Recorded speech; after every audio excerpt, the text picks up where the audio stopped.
Glória ao nome de Jesus. Eu queria te cumprimentar com a paz e o amor que excedem todo entendimento. Amém? Encerramento do nível de número 47. Se é encerramento, pegue tua Bíblia. Já vamos para mais uma mensagem bíblica para o nosso crescimento e desenvolvimento espiritual. Agradeço aí aos novos inscritos, tá bom? Não se esqueça de curtir, comentar, compartilhar o vídeo, se inscrever aí, você que ainda não é inscrito.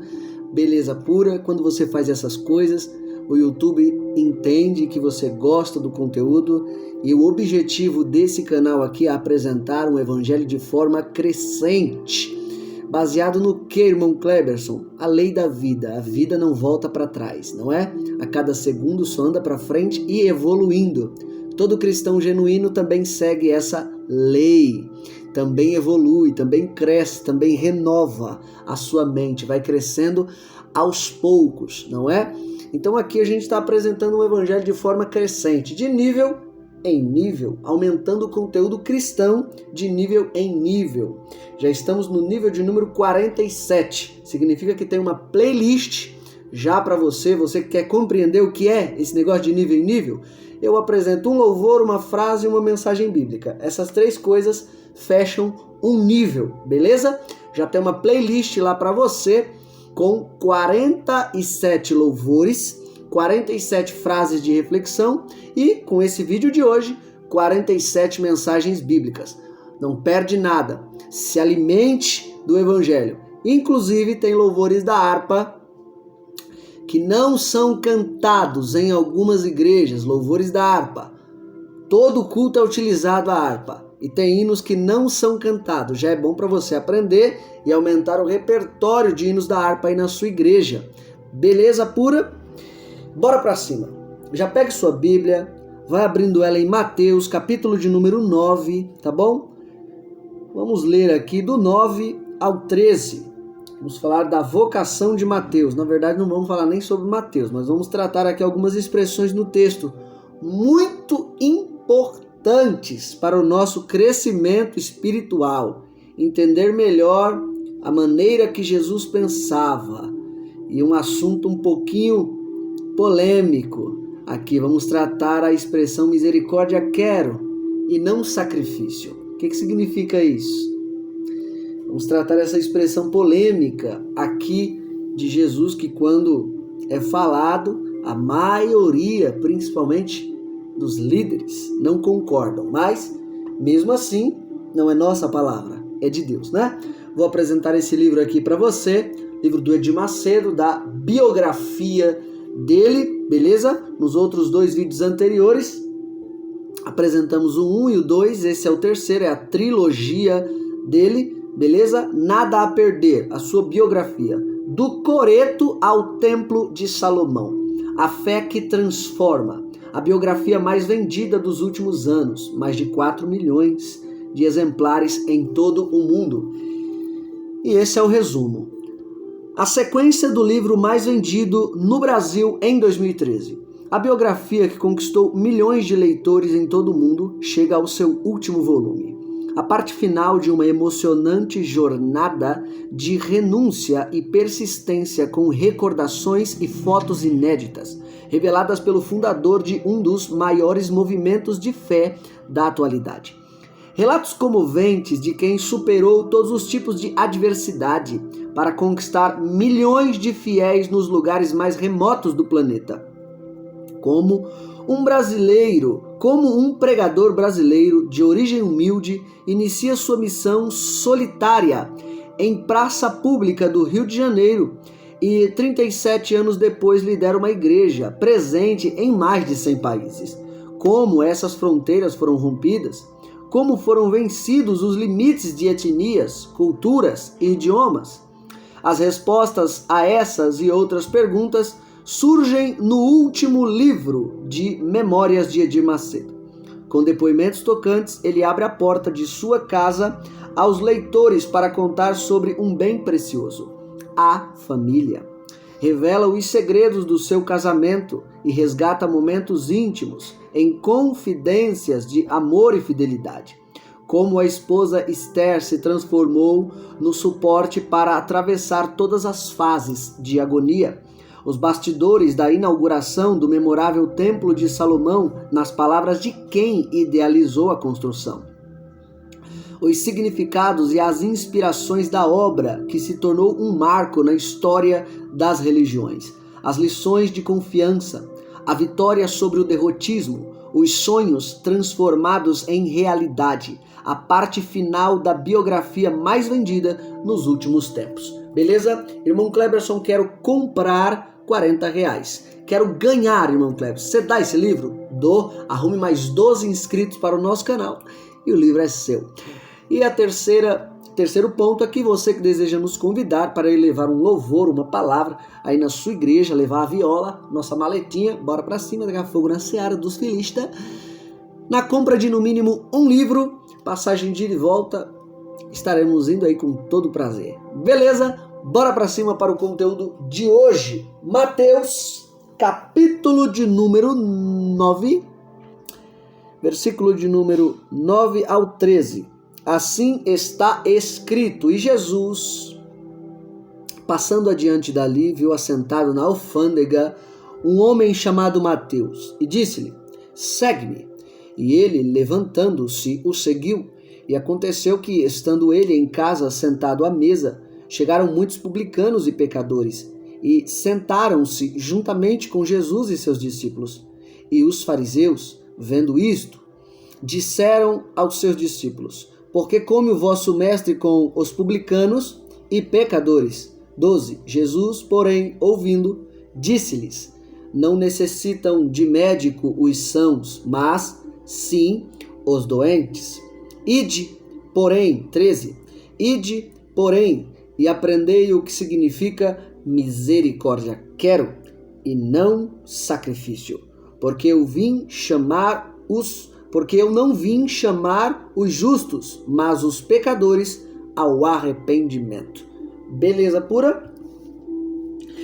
Jesus, ele é para a humanidade uma espécie de modelo, não é? Isso, quem fala não é os discípulos ou Jesus, mas o próprio Pai, em primeiro lugar, é que fala isso. Depois os discípulos é que vão admirar e tratá-lo como modelo. Depois Jesus, ele baseia, não é, todos os seus ensinos em si mesmo. E é o Pai quem vai dizer do próprio Filho que ele é o modelo para a humanidade. Irmão Cleberson, em que lugar está isso na Bíblia? É só você observar quando Jesus ele foi batizado. Quando Jesus ele foi batizado, foi se batizar nas águas, o texto vai dizer que veio o Espírito Santo como pomba e uma voz ecoou do céu, dizendo que este é o meu filho amado, em quem me comprazo. O que o Pai quer dizer com isso? Com esse é o meu filho amado. Esse é quem amo. Esse é em quem eu tenho prazer. O próprio Deus, nessa expressão dele para Jesus, estava dizendo para todos que o ouviram, quem quiser saber a maneira como me agradar, é só se comportar como ele. O comportamento dele é o que eu amo, o que ele fala é o que eu amo, o que ele pensa é o que eu amo, como ele age é o que eu amo. Então, quem quiser saber a maneira correta de me agradar, é só olhar para Jesus.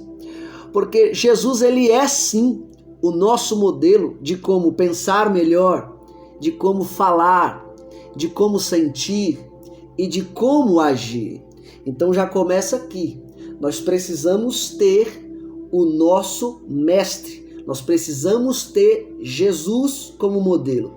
Esse é um ponto tão fundamental que hoje temos milhões de crentes e aparentemente cristãos, não é? Só que não tratam Jesus como modelo. O mestre delas são elas mesmas. Não é Jesus o seu modelo. E como nós sabemos disso, o comportamento ele é revelador, não é? Às vezes o nosso comportamento desprega o que falamos. E está aí uma verdade. O nosso comportamento acaba sendo muito mais verdadeiro do que as nossas palavras. Então, o que eu disse aqui, grande parte das pessoas são crentes hoje, mas não tratam Jesus como seu verdadeiro modelo, como seu verdadeiro mestre. E Jesus aqui, ele vem como essa espécie de referência para a humanidade. E aqui ele está chamando mais uma pessoa para ser o seu discípulo. O nome dele, Mateus. O texto vai dizer que ele está na alfândega e chama Mateus, dizendo: Mateus, segue-me. E o texto diz que ele se levanta e segue Jesus e vai começar então a chamar os seus amigos pecadores, publicanos, para irem comer na casa de Mateus. E para que você entenda bem como é que é as refeições aqui, não todas, mas a maioria delas aqui, é que quando na Bíblia fala de uma refeição feita na casa de alguém, às vezes essa refeição era feita ao ar livre, tá bom? É aí que você começa a entender aquela mulher pecadora que quando Jesus foi na casa daquele fariseu, tá bom? De Simão, fariseu, de repente entra uma mulher lá que parece que você lê no texto, parece que ela arrombou a porta e se prostrou ao pé de Jesus, começou a chorar, começou a derramar óleo, e vem a pergunta: Jesus está na casa do fariseu, e essa mulher entrou de intrometida, arrombou a porta, o que ela fez? Não é.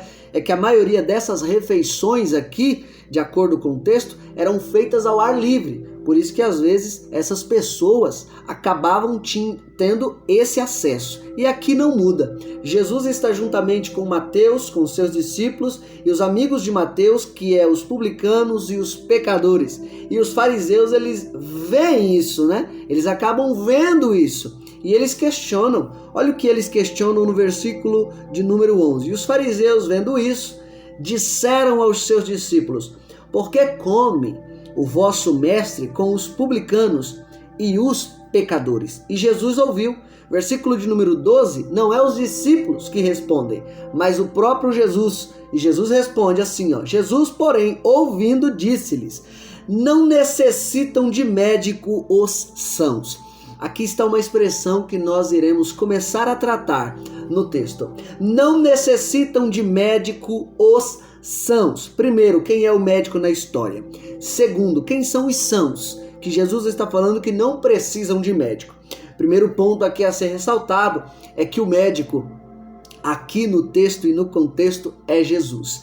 Ele é o médico que sabe como medicar um doente. Quem são os sãos que não necessitam desse médico aqui? Os sãos que não necessitam desse médico são justamente os fariseus, porque eles não viam em Jesus as palavras, os pensamentos, sentimentos e comportamentos necessários para se agradar ao Pai. Ou seja, em resumo, os fariseus, os escribas, os saduceus eram pessoas que não viam em Jesus alguém referência, alguém que para eles iria servir de alguma coisa. Então os sãos aqui, que na verdade são muito doentes no seu interior, e a base dos seus ensinos é a própria hipocrisia, não é? Eram os fariseus. Os sãos aqui, que é um paradoxo até, sãos doentes, são os fariseus, que não necessitam de Jesus. Então aqui a primeira expressão: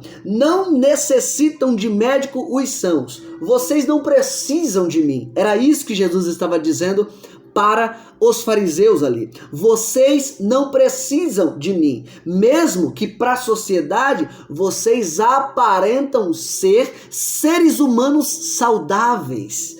Saudáveis diante da sociedade, diante de Deus, eu conheço o interior de vocês.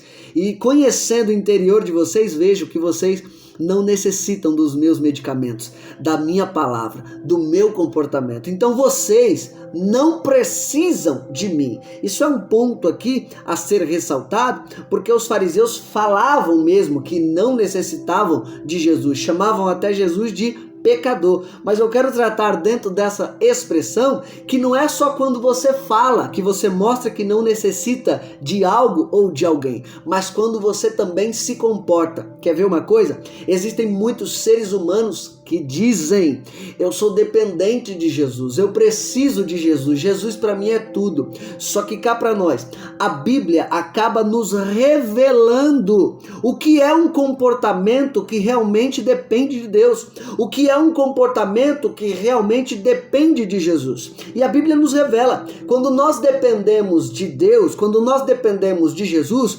automaticamente criamos uma disciplina espiritual. A gente ora todo dia, a gente lê a Bíblia todo dia, a gente reserva dias de consagração para jejuar, ou seja, esse tipo de comportamento revela que dependemos de Jesus. O problema que nós encontramos, parecido muito com o comportamento dos fariseus e um comportamento hipócrita e falso, é a maioria dos crentes de hoje. Dizem que dependem de Jesus, amam Jesus, fazem tudo por Jesus, a vida deles foram entregues a Jesus, mas não tem nenhuma disciplina de oração, não tem nenhuma disciplina de leitura bíblica, não tem nenhuma disciplina de jejum. A pergunta que eu lhe faço é: como que você depende de Jesus desse jeito? Agindo pelos seus próprios pensamentos e os seus próprios comportamentos? Saiba que você não está mentindo nem para mim, e muito menos para Deus, e muito menos para Jesus ou para o Espírito Santo. Você está mentindo para você mesmo. Repara bem que Jesus está dizendo assim, ó: não necessitam de médico os sãos, falando dos fariseus. E hoje Jesus fala a mesma coisa para você, que às vezes até diz que depende dele, mas quando você mostra esse comportamento de não ter disciplina nas coisas espirituais, Jesus também está dizendo para você: você não necessita de mim, porque o seu comportamento demonstra isso. Você se acha são, mas está doente. Por que está doente? Porque, querendo ou não, os nutricionistas que acabam dizendo que nós somos aquilo que comemos. Ou seja, se você não ora, se você não jejua, se você não lê a Bíblia, não se alimenta das coisas espirituais, logo, por mais que você diz que ama as coisas espirituais, o seu comportamento demonstra coisas carnais. Então, Jesus também está dizendo para você: você não necessita de mim, porque você pensa que é são, mas está doente. Beleza? Jesus diz, então: não necessitam de médico os sãos, mas sim os doentes. Outra expressão aqui: quem são os doentes da história? Quem são? Jesus está falando justamente dos pecadores, dos publicanos, pessoas que sabem que são pecadoras, que sabem que têm os seus conflitos internos, sabem que pensam de maneira errada, sabem que sentem de maneira errada, sabem que falam as coisas erradas e se comportam de maneira errada. Mas, como eu disse na introdução, Jesus ele veio como uma espécie de referência para a humanidade, para levar a humanidade de novo a Deus. Então esses doentes aqui sabem que são doentes. É um ponto muito importante, você saber que você é doente. E a doença aqui não é uma doença física, mas é uma doença moral, uma doença espiritual. Você tem que saber que você é doente. Você tem que saber que você, por si só, não consegue alcançar a salvação. É por isso que você tem que vir até Jesus, tem que reconhecer a sua doença. Você não sabe o que é certo para a sua vida, você não sabe o que é errado para a sua vida, mas Jesus está aqui para lhe mostrar, e foi isso que Jesus fez. Jesus está reunido aqui com os publicanos e pecadores para mostrar para eles o que é certo, para mostrar para eles o que é errado. Entenda muito bem, em contrapartida dos fariseus, que não viam em Jesus característica nenhuma para o seguir e para o servir, esses publicanos e pecadores aqui enxergam em Jesus o verdadeiro modelo. E é isso que Jesus, como ele disse aqui: esses doentes precisam de mim. Se hoje você que estiver vendo esse vídeo aí através das mídias sociais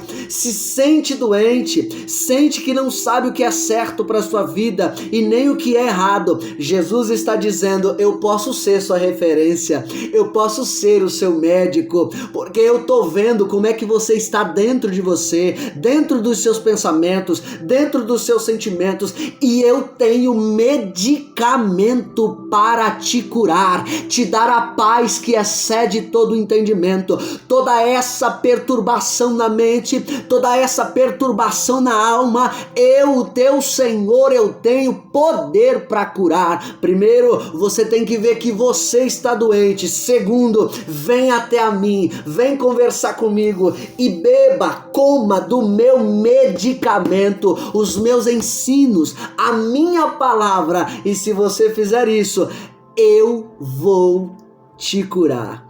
Amém? Então, o segundo ponto aqui é que Jesus não veio para quem se sente são, mas está doente no seu interior. Jesus veio para realmente quem está doente no seu interior, sabe disso, vê que não pode sozinho e tem que vir até Jesus para o curar. Então, detalhe, Jesus, do mesmo jeito que ele estava curando Mateus, estava curando os publicanos aqui, os pecadores aqui, hoje Jesus também está te curando, sua vida espiritual e sua vida moral.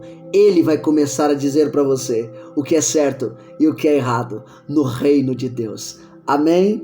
Jesus, no versículo de número 13, para encerrar, ele diz para os fariseus: ide, porém, e aprendei o que significa misericórdia quero e não sacrifício. Olha o que Jesus está dizendo para a religião da época, os fariseus. Ele está dizendo: ide, porém, e aprendei. Já é um ponto aqui que Jesus está dizendo: vocês aprenderam tanta coisa no judaísmo, né, na teologia, mas não aprenderam o que significa misericórdia. Saiba que misericórdia quero e não sacrifício. E como eu falei no início do vídeo, essa expressão, misericórdia quero e não sacrifício, é uma expressão delicada. Porque a palavra misericórdia, como eu falei nos vídeos anteriores, ela é uma palavra, ela é duas palavras juntas. Miseris, que significa miséria, e córdia, que significa coração, ou compaixão, uma compaixão que vem de dentro. Ou seja, o que é a palavra misericórdia quero? É Jesus dizendo: eu quero que vocês adquiram a habilidade de se colocar no lugar do outro.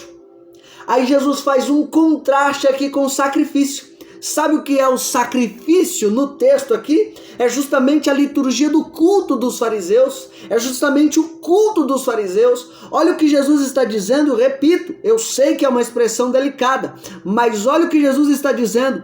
Quando você adquire a habilidade de se colocar no lugar do outro, isso está acima do seu sacrifício no culto. Isso está acima do seu culto em si. Isso está acima do seu glória a Deus no culto. Misericórdia quero e não sacrifício. Jesus está dizendo, quando você adquire a habilidade de se colocar no lugar do outro, isso está acima das línguas estranhas que você fala, do glória a Deus, do aleluia, do seu pulo, do seu rodopio que você faz no culto. Por isso que Jesus está dizendo para todos os seus discípulos e para quem tiver ouvidos para ouvir, que ouça. Quem tiver nível espiritual para entender, que entenda. Jesus ainda continua dizendo: misericórdia quero e não sacrifício. O que ele está dizendo para a sua igreja é: adquira a habilidade de se colocar no lugar do outro. Isso está acima do culto que vocês oferecem a mim. Adquiram essa habilidade, busquem essa habilidade. Aí sim, vocês vão estar me adorando. Aí sim, vocês vão estar me servindo. Eu não quero que as pessoas vejam esse vídeo meu aqui e falem assim: olha lá, o irmão Cleves está dizendo que Jesus está pedindo para a gente adquirir a habilidade de se colocar no lugar do outro e está falando para não cultuar mais. Mentira, eu não estou dizendo isso. Eu estou dizendo que culto é importante. Culto congregacional, ele é importante. Glória a Deus, aleluia, língua estranha, pulo, rodopeio, adorar a Deus na igreja é importante. Só que isso não sou eu que falo, é Jesus. Jesus está dizendo que a habilidade de se colocar no lugar do outro está acima de culto.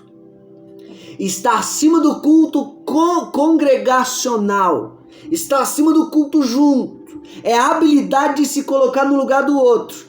Então o que Jesus está dizendo aqui é: junta isso Adquira a habilidade de se colocar no lugar do outro e se sacrifique para mim nos cultos. Você vai se tornar um ser humano excelente para a sua congregação e para a sociedade quando você adquirir essa habilidade. Amém? Esse é o conteúdo de hoje, porque Jesus, ele termina dizendo: porque eu não vim chamar os que se acham justos, os que pensam que não precisam de mim, não, mas os pecadores ao arrependimento. Jesus veio chamar eu e chamar você para uma vida de arrependimento diário. O seu maior objeto de melhora não tem que ser o próximo, tem que ser você mesmo. Viva uma vida de arrependimento. Viva uma vida de ajuda ao próximo. Isso está acima de qualquer culto. Amém? Bora pra cima, seja a fonte, reserve um tempo com Deus no seu dia. Isso é muito importante. E Deus abençoe.